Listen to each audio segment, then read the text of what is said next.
Right, okay, well, welcome to session 9. This will be our last session then before Easter, as Easter is really weirdly early this year. Obviously you'll break up this week. You've got 3 weeks, I think, off for Easter, haven't you? And then we're not back in until Monday the 20th of April. And then we've got 2 sessions left, the 20th and the 27th, and then we've got another 3 weeks roughly before the next assignment's due in as well. So what I thought we'd do this morning really is a couple of things, if you're okay with that. Last week we spent a little bit of time again recapping what the second assignment was, which was the choice of the 3 essays. And I said one of the things we do today then would be I'd show you some examples and we'll take a look at these, and what I'm going to ask you to do a little bit later on is to kind of scan read through them and look to see what mark you think they would have scored. Okay, so I haven't been able to print these off this morning, I'm afraid, so I've put these up onto Canvas, so just to show you where they are, and we'll come back to these later. When you go onto the module homepage, you will see that assignment guidance chunk. So there was information there about the first assignment. There's the information there about the second assignment, for example. And then what you can see I've done is I've put 3 examples up on there, and realistically I've picked these 3 examples purely because there's one looking at each of the 3 assignment questions rather than for any particular good practice or bad practice. Okay, so we've got one assignment example up on here which we'll look at a bit later on, which is looking at that first question, unpicking the concept of inclusion. And some of what we're going to touch on this morning potentially might be a way to go down if that's the one you decide to choose. The second one then is looking at an example of the environment one. So again, we said last week there was all sorts of different ways. Come on into here. That's all right. We could talk about the environment. So we could be thinking about the classroom environment. We could be thinking about whole school environment. We could be thinking about society. Equally, we could be thinking about the actual environment and the climate itself, if you wanted to go down that tangent. So we got an example there looking at the environment. And then we've also got a third example, which is looking at the third option, not surprisingly, which is the role of the educator. Okay, so how do teachers, teaching assistants, parents potentially as well, impact upon children and young people with additional or special needs? All right, so a little bit later on this morning, I'm going to give you some time to take a look through those. Okay, now I'm not going to expect you to go through these in any depth. Now realistically, when I mark these, it takes me about an hour to read through each one, let alone go back and put comments on. We don't have 3 hours this morning just to read through those assignments, so I'm going to give you a bit of time to, as I say, skim through them, look to see whether there's anything excuse me, in there that you think is an example of good practice, anything that you don't think they've done particularly well. And then what I've also put up on here for you as well is the marking rubric, and I'm going to ask you to kind of come up with, having had a skim read through, what kind of grade boundary do you think these assignments scored in? Okay, so if they scored 49 or less in your opinion, then those would be a fail. If they score 50 to 59, then that would be a pass. 60 to 69 would be a merit, and then anything 70 above would be a distinction. All right, and then we'll kind of see at the end then how those marks compared with each other, and also what I scored them over the last couple of years as well. And having said that, I'm not standing here and saying that I am right, okay, but these are the marks that they were awarded when these were submitted. So we'll take a look at those a little bit later on, if that's okay. Just to keep you in the loop as well in terms of the marking of the in-class test. Now, when I spoke to you last week, I said I'd done the comments on the lesson plan bit and I hadn't read the justifications by that point. I've now done the justifications as well, so I have marked them. I've done all the in-text and summative comments, and I met with the moderator on Friday, and she's looking to get those done over the next couple of days. Okay, so as we said, realistically the date to give you the marks back was next Monday, but because next Monday's in the Easter holidays and I'm on leave next week, I don't want you waiting if you had a question for me to come back from holiday. So what I'm going to try and do is release them on Friday this week, so they will come out early, hopefully. If I get the moderation back before Friday, then I will release them and I will let you know when they come out. Okay, just in case, as I said, there is a question that you want to ask and you're not waiting a week and a half for me to come back. All right, I don't think that's particularly fair on you. As we said then, coming up next week, for the next 3 weeks, you got the Easter break. There's no expectation that you should be doing anything other than being on your Easter break.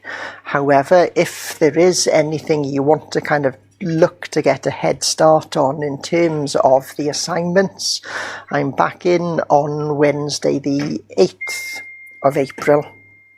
And we'll be back in as normal.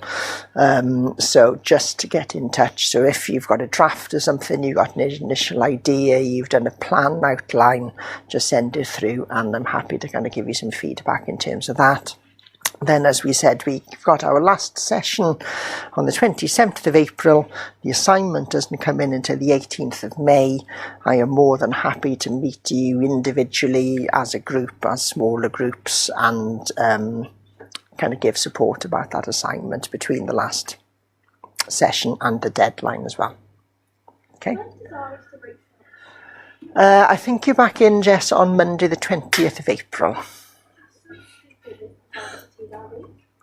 Is that varsity that week? Yeah, that's actually so stupid. So is it Wednesday the...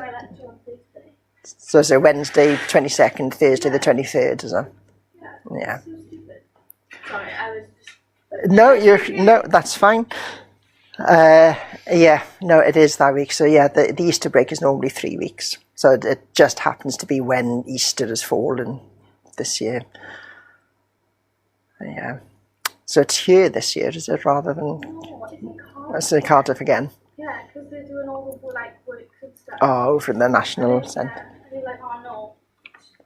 This is my last one to be a sponsor. Yeah, but it's not. Okay. No, but still, yeah, that home advantage does help sometimes, doesn't it?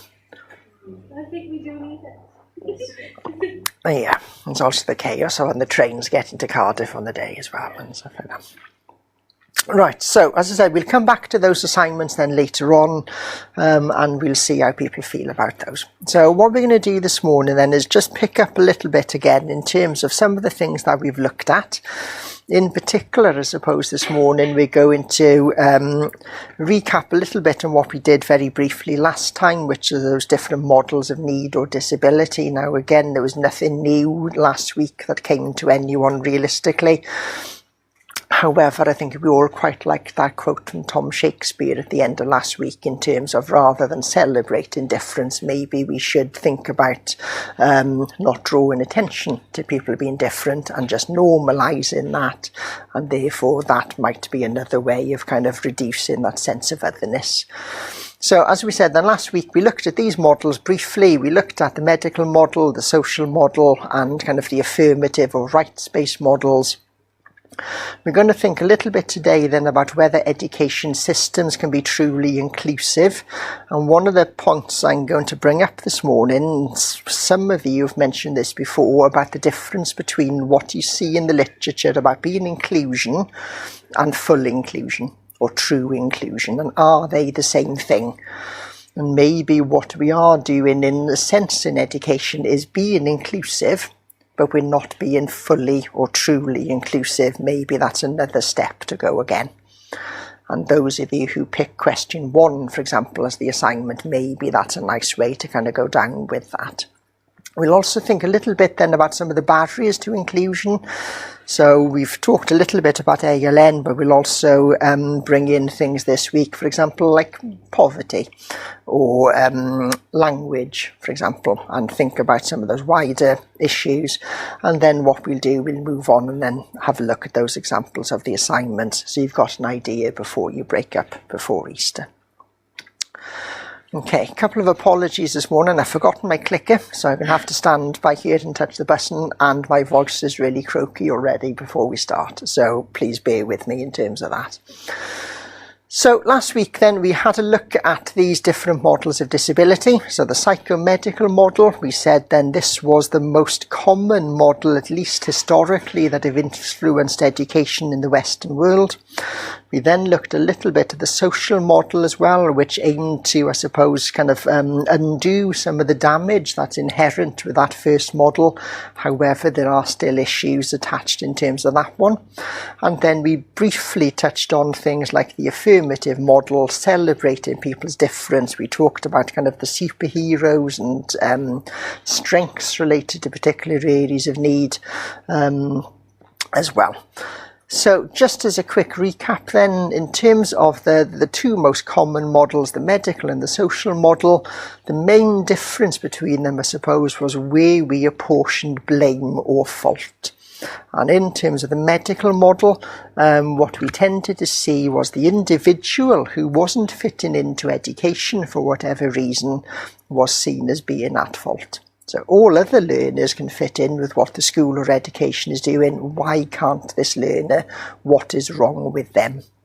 And we talked about things like looking to find out what the deficit or difficulty was with that particular individual. We talked a little bit about some of the tests we do with learners as part of assessments, and we use that word deviance, for example. How deviant from normal is that individual's performance? Okay, and we also mentioned briefly, well, what is normal? Is there such a thing as normal? Who has been picked as part of that normal group? So the medical model then sees people as being damaged, faulty, broken, deficit, deficient in some way, and what we need to do is find a cure for what is wrong with them. Now, in terms of a medical sense, I don't think any of us would disagree with a lot of that. If you don't feel very well, if you were in pain, then you want to find out what the cause of that is and stop it from happening. However, is it different when we're thinking about the ways in which people learn? For example, we also mentioned this bit at the bottom on the left hand side of the screen there. In terms of education, the focus was on finding out what was wrong with a person, potentially sending them somewhere different for their education, and if they wanted to go to their mainstream school, then they had to prove that they were capable. Okay, so it wasn't a case of the school having to change to meet their needs. The school will take that learner if the learner can prove that they can fit in. So very much the onus is on the individual. It's their deficit, it's their fault. If they want to fit in and be included, then they have to change. Social model then kind of flipped that very much and went, well, do you know what, many people have got impairments in different ways. However, it's only really an issue or a disability as a result of the barriers people put in their way in terms of what happens within society. And rather than seeing anyone as being deficient or deviant from normal in terms of their kind of intellectual ability or physical ability, we should recognise that everyone is different, and difference is a good thing. And we've mentioned before, for example, when we think about the environment, biodiversity is seen as being a healthy environment. Okay, however, when it comes to the human population, we seem to want everyone to fit in and be the same. Okay, we also talked about the fact that maybe in the social model is more kind of rights are given to the individual, very much more of a voice is given. We didn't really get around to looking at it last week. However, there was a PowerPoint up on Canvas, if you want to follow it up, about person-centred practice in Wales, where very much a lot of the policy and legislation has moved away from doing things to the learner rather than doing things with, and giving children and young people a voice and a say. That's quite all right. And also including families in terms of a voice and say as well. We mentioned then briefly the affirmative and rights-based models. Okay, so that affirmative model then very much focusing on the positives towards disability. Okay, and we said we saw that quite a lot at the London 2012 Paralympics, for example, but maybe not quite so much arguably since then. Okay, so thinking about how much coverage was given to the recent Winter Olympics compared to the Paralympics, for example, probably went back to what it was previously. Okay, so affirmative, thinking very much about a disability positive approach, which was what Tom Shakespeare was talking about last week, in terms of actually what we just need to do is normalise that everyone's different rather than kind of drawing attention to difference. And then that right-based model then very much focusing on putting legislation in place to make sure that people are given access to what they need to be able to be included within society. We looked then previously at a number of different definitions of inclusion, and as I said, we move on and think a little bit about inclusion and true inclusion on the next slide. But I think we all quite like bits of this definition, even though this is quite an elderly one now, from 2003. The fact that there was a process. In other words, this isn't something that just happens, it's something that's active, we all play a part in it, it maximises the entitlement of every single learner. So we're not just thinking about how do we include learners who are dyslexic or autistic or from an impoverished background, we're thinking about everyone. It's got to do with the curriculum. It's to do with how children learn. Schools need to be able to do it, but if we want schools to do it, then we have to support schools. We need to give them funding, we need to give them resources, we need to give them staffing. Many of you have talked previously about the importance of attitudes and ethos within schools, for example, making sure that is a kind of a running theme. So you gave a nice example a couple of weeks ago, Flo, in terms of what you'd seen in terms of ethos within the school, where the school was trying to do this, but there was pockets that were different. And then maybe two key words that focus on inclusion on the very bottom line there, that sense of belonging and being able to achieve. So it's not just a case of that child is in the school, they feel a sense of belonging whilst being in that school, and they are also supported to achieve whilst they're there. Okay. Looking at this slide then, we've seen a different variation of this diagram before with the dots on, and I've deliberately left this one until now. And realistically, when we've talked about inclusion before, we focus very much on this type of hand side there. Okay, so all those dots being kind of individuals, segregation and integration is fairly obvious to see in terms of that one. And inclusion then was seen as being all learners together, being in the mainstream school, as it is in the bottom left-hand side. However, some people argue that actually, do you know what, that is not enough. Okay, and when we think about inclusion, potentially what we're thinking about in schools is very much that physical placement. In other words, schools are being inclusive because more and more children who previously might have been taught elsewhere are now being taught in a mainstream school. However, as we've also mentioned, the numbers in Wales being taught in special schools has actually gone up as well. When we think about that bottom left-hand side diagram, maybe what we're thinking about there is children being allowed to go to mainstream classes, but when they're there, we're thinking about adjustments and accommodations. When they're there, they are there because there are support services to help them to fit in. When they're there, there are still barriers to learning that we have to overcome. Okay, so maybe when we think about inclusion in one sense, what we've got is learners in mainstream school, but are working separately. Okay, so how many of you can think about when you were in school as learners or as kind of practitioners more recently, where you've got a mainstream class, where you've got one or two learners working, doing something differently with a teaching assistant. You may well have been that teaching assistant who was doing something different with those learners. So in one sense, they're included because they're in the class, but are they actually being included? Are they doing the same thing as everyone else? Are they doing something equitable? Are they doing something that's totally separate? Okay. Does the support we give, does that actually encourage separation? So the fact that this person now has a teacher who follows them around everywhere, is that a benefit to the learner? And in many ways, yes. But in some ways, does it also support that notion of separateness or otherness? Okay, and again, many of you have talked about kind of going to schools and seeing schools that have got these kind of special units attached. So these learners are in the mainstream school, but actually they are separate whilst they're there. So in one sense, they're included because they're physically there, but does inclusion mean a bit more than that?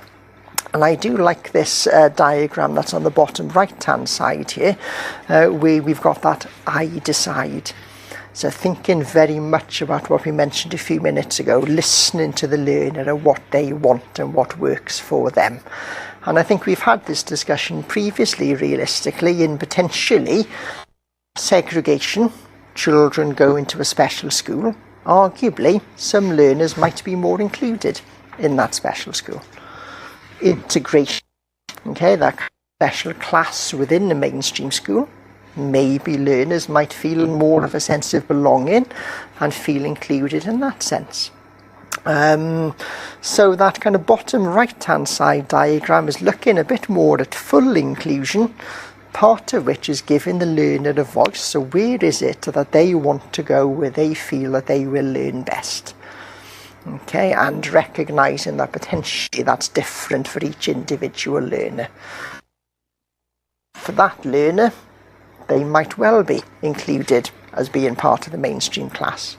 But for another learner, that might not meet their needs, and they might feel more included or be more included in a slightly different sense. And I think when we unpick some of the differences on both sides of the PowerPoint there, this was a lot about what you were talking about in your in-class test last week as well.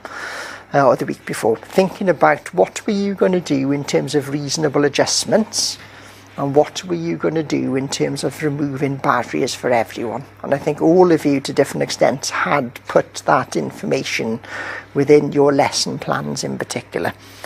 Okay, so there was a lot of things where you talked about, well, for all learners I'm going to do this, and then maybe for some learners I might also have to do that. So there was elements of both of those things coming in, I would say.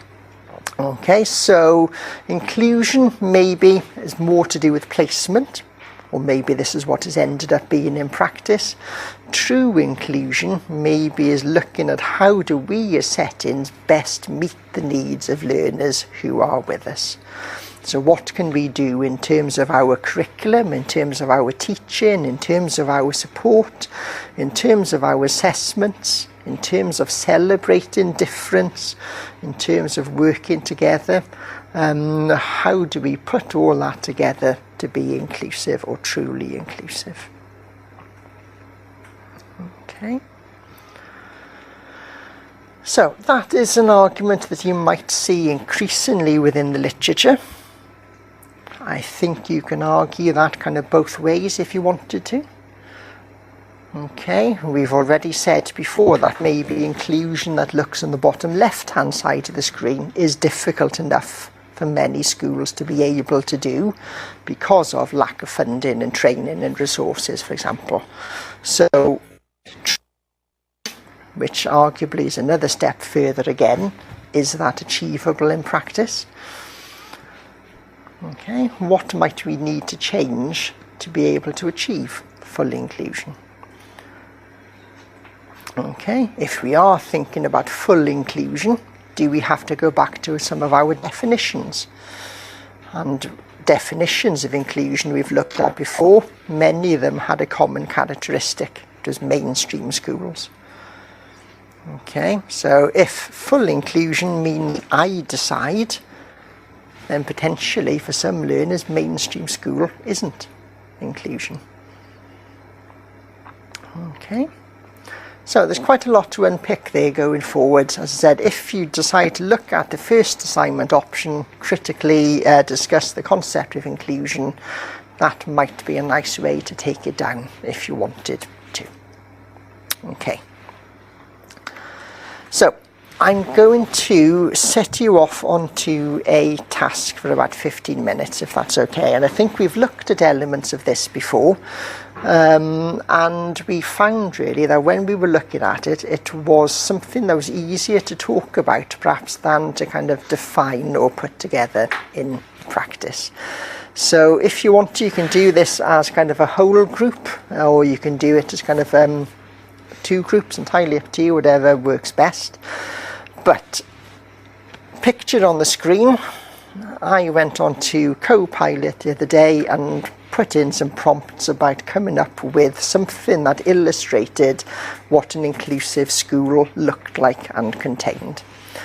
And this is what it came out with. Okay, so relatively basic. I think there are elements of inclusive practice in here in terms of, do you know what, there's kind of different ethnicities, we've got different abilities within the picture as well. We've got things like looking at Ysgoloderi, the really wide corridors, for example. We've got nice big windows, natural light coming in. Everyone looks happy and is smiling, so perhaps that sense of belonging coming through. We've got learners' work up on the wall, for example, so celebrating people's achievements. So there is aspects of inclusion that comes out in terms of that. But is it quite basic?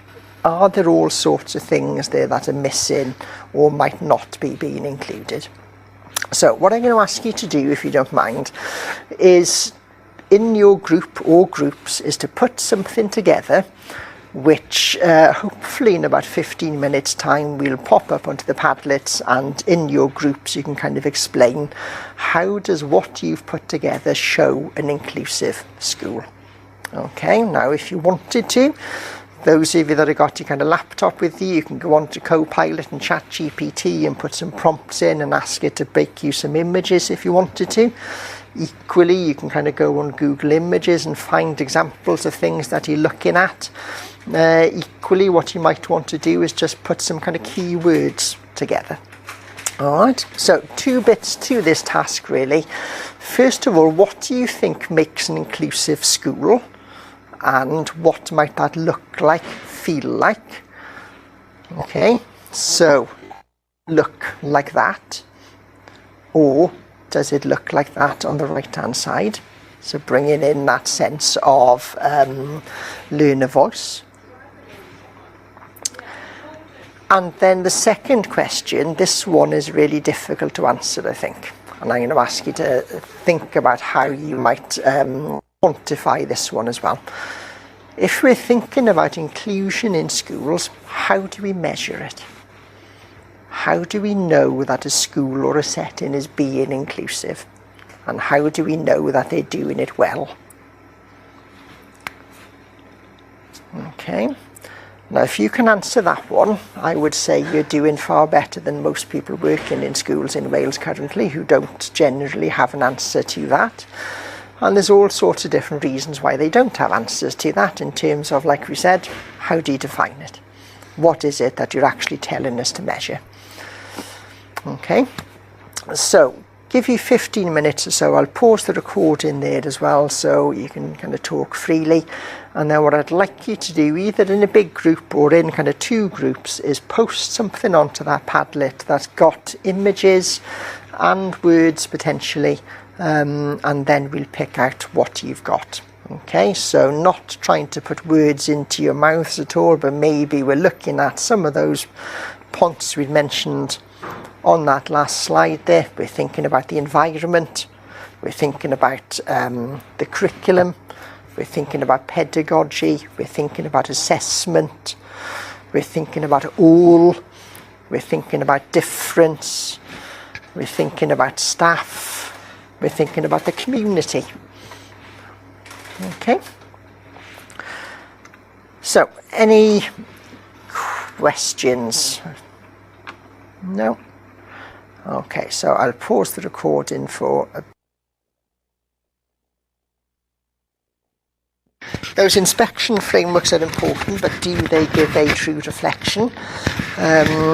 One of the things, talking to someone from Welsh Government on the National Masters a few Saturdays ago, Welsh Government are looking at this in Wales in particular, especially for schools that have got units attached to them.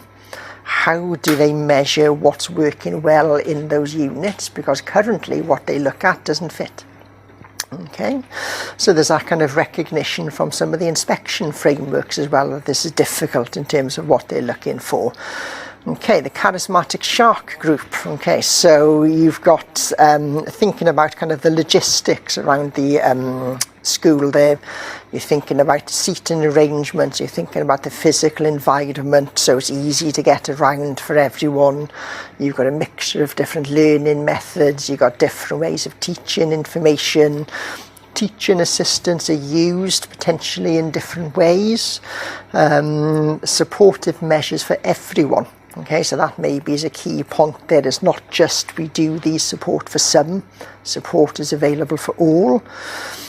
Student voice, and then we've got things like flexible timetables, looking at attendance, and this is a key one as well, thinking about the community, the good parent-teacher and teacher-parent relationships. And then measuring inclusion, okay, so observations, so is everyone participating? Okay, so that's a really interesting point. Again, I suppose being devil's advocate, what does participating mean? Okay, so how do we measure that person who's sitting there quietly and is kind of thinking and is engaging compared to that person who is sitting there outwardly doing all sorts of things, but it might not be on track, for example. So observations are important. Feedback. Okay, so asking students, measuring attendance, thinking about perhaps auditing what resources schools have got in place. Okay, it could be useful. And then Flo's decided to remain anonymous. That's okay, I can bring it up there. Okay, so looking at this one then, more of a mind map. Thank you for sharing this one. So you've broadened inclusion out, thinking about class, socioeconomic factors, ethnicity, for example. This is an interesting point. Teachers feel supported. So pretty much we've talked about children and learners, but actually staff are part of an inclusive school as well. So do staff feel supported? Okay, how many people have read in the relatively local or Welsh news over the last few months about staff and different schools going on strike, for example, because they don't feel supported by management, especially in terms of pupil behaviour as they see it. Okay, can staff access relevant training, and can all staff access relevant training? Okay, we can measure inclusion by looking at ESTIN reports, for example. Again, do those depend on what ESTIN are being told to look for? Okay, thinking about ESTIN inspectors. Who are they and how do we know that they are the right people to measure inclusion? Okay, so to be an ESTIN inspector, you have to be a teacher. You have to have kind of experience of the sector that you're going in to observe. But do you have a particular mindset? Are you looking for something in particular and don't take into account local context, for example? Okay, thinking about the staff again, Flo, so staff from diverse backgrounds and cultures. Okay, so we've got different perspectives, encouraging different ideas. Learner-centred approach is central to everything. Whole school understanding of inclusion. Okay, so as Jess said, maybe we've got a personal understanding. Do we need to have that in a whole school setting? Do we all have to agree with that? Okay, and then key points about learner well-being. So I think that's a nice point. When we're measuring inclusion, it isn't just about how well children achieve. It's about how do they feel, and do they feel safe, do they feel secure, do they feel happy, are parents on board?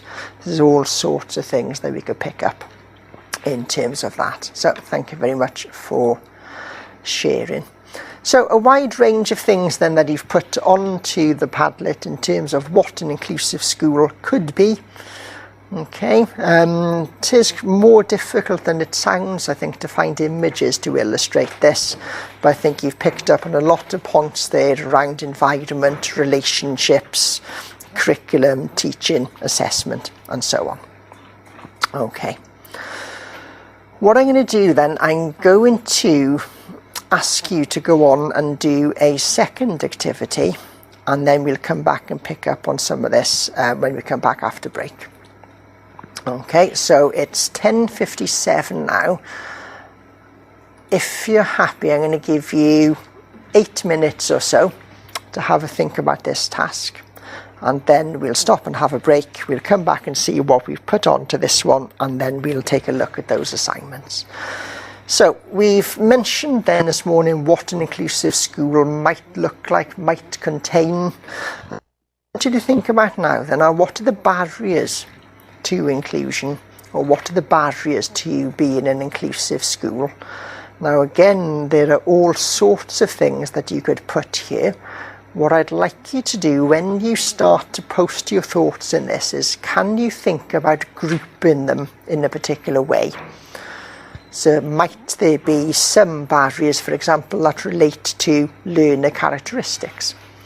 Or might there be some barriers that relate to how schools are organised? Or might there be some barriers that are more related to general society, for example? So what are the barriers you can think about? And this can be really broad, so this isn't just ALN, SEN. So this could be poverty, ethnicity, gender, sexuality, it could be age of learners, for example. All right, so what are the barriers that you can think about? How might you put those barriers together to organise them into some kind of grouping? Okay, so as I said, I'm going to give you until about just after 11:05. We'll stop and have a break, and then we'll then. Okay, so barriers to inclusion. So what might be some of the things that get in the way of learners being included? You could also look at it, what are the barriers for some schools meeting the needs of learners possibly? And then how do we group these different barriers together? Okay, so are there barriers that are related to teachers? Are there barriers that are related to learners? Are there barriers that are related to families? Are there barriers that are kind of inherent within society? Are there barriers that link to how schools work? What might be the things that get in the way of children and young people being included? What might get in the way of schools being able to include those children and young people? All right, and I'll pause the recording there again.